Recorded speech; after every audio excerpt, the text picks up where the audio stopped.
+2 बिना पनि तपाईँ जर्मनी कसरी आउन सक्नुहुन्छ त? यदि तपाईँलाई यी दुईवटा भिजाको बारेमा जानकारी भयो भने तपाईँ चाहे अन्डर एसएलसी किन नहोस् अथवा +2 पास गरेको किन नहोस्, जर्मनी आएर अझ भनौँ युरोप आएर आफ्नो लाइफ सेटल गर्न सक्नुहुन्छ। यो भिडियो अन्तिमसम्म हेर्नुहोला र मलाई फलो पनि गर्नुहोला। +2 बिना पनि जर्मनी आउने दुईवटा तरिका छन्। एउटा हो औपेयर प्रोग्राम अप्लाई गर्ने। औपेयर प्रोग्राम 1 वर्षको हुन्छ, जहाँ तपाईँसँग होस्ट फ्यामिली हुन्छ र यो एउटा कल्चर एक्सचेन्ज प्रोग्राम हो।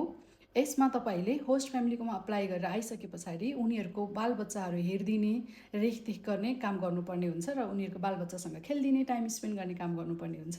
यसको बाबत होस्ट फ्यामिली तपाईँलाई 1 इयरको भिजा दिन्छ, मन्थली एलाउन्स पनि दिन्छ र यहाँ ल्याङ्ग्वेज पनि पढाइदिन्छ।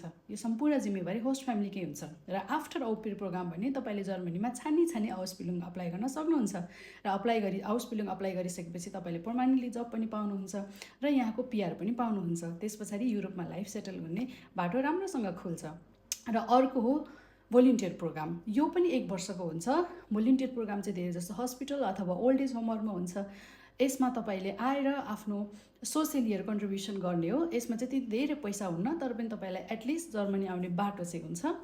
1 इयरको भिजा लिएर भोलिन्टियर प्रोग्राममा आउनुहोस् र त्यसपछि पनि तपाईँले फेरि आउसबिलुङ गर्न पाउनुहुन्छ। आउसबिलुङ गरिसकेपछि अघि नै भनेको जसरी मजाले काम गर्ने अनि पिआर अप्लाई गर्ने, त्यस पछाडि युरोपमा मजाले लाइफ सेटल गर्न सक्नुहुन्छ।